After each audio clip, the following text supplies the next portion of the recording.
Graça e paz, tudo bom com vocês? Uma feliz semana para todos, na graça e na paz de Cristo. E vamos começar o estudo da última lição desse trimestre, né? Continuamos, né, a quarta parte do Evangelho segundo o apóstolo João, né? E João tinha uma intimidade tão grande com Jesus que a sua visão, né, a sua percepção do sacrifício do Salvador, ela, ela é muito profunda e ele passa isso no seu Evangelho. Nós vamos estudar a última semana de vida de Jesus e com certeza nós vamos aprender muito, porque a Bíblia, cada vez que nós a estudamos, nós aprendemos uma coisa é, nova, né? Temos uma luz maior do que nós já tínhamos do estudo anterior. Vamos lá?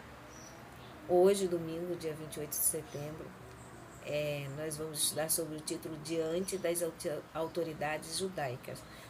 Você lembra, né, o texto para memorizar que nós estamos estudando essa semana, não é verdade? Isaías 53, verso 7. Ele foi oprimido e afligido, mas não abriu a boca. Como um cordeiro foi levado ao matadouro, e como ovelha muda perante os seus tosqueadores, ele não abriu a boca. Amém?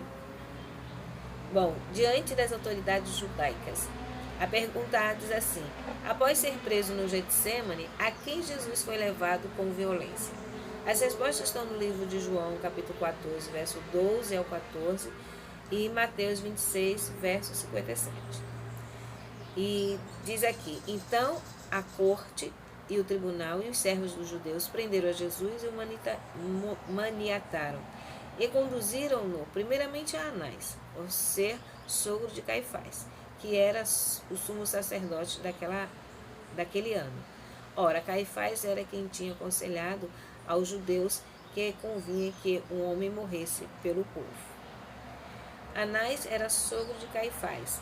E o comentário explica o porquê que Anás foi quem viu primeiro a Jesus e não Caifás, que era o sumo sacerdote. Diz aqui: Anás era o chefe da família sacerdotal em exercício e por consideração à sua idade. Era reconhecido pelo povo como sumo sacerdote. Seu conselho era considerado e seguido como se fosse a própria voz de Deus. Ele precisava ver Jesus primeiro, como prisioneiro do poder sacerdotal. Tinha de estar presente ao interrogatório do preso, com receio de que o inexperiente Caifás não conseguisse atingir o objetivo pelo qual estavam trabalhando. Sua astúcia, sagacidade e sutileza deveriam ser empregadas nessa ocasião.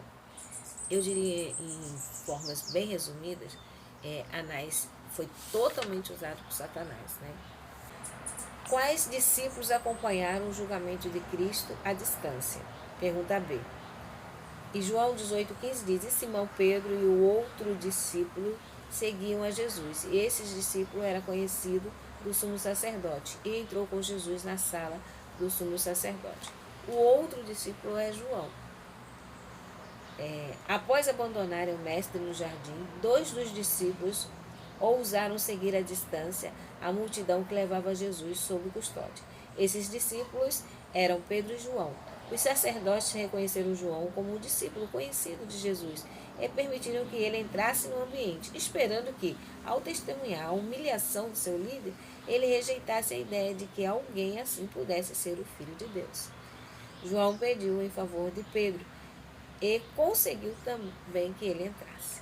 No mesmo livro Desejar Todas as Nações, na página 698, nós encontramos esse esclarecimento. Bom, nós vamos ter a semana toda estudando sobre Jesus diante de Anás e Caifás. Será uma semana emotiva, né? Porque relembrar esses momentos, pelo menos para mim, são muito difíceis. Porque você vê ali um sofrimento não merecido de um ser divino que deu a vida dele por você, por mim, né? E nós não merecemos tão grande amor. Isso é a verdade. Então, que Deus nos abençoe.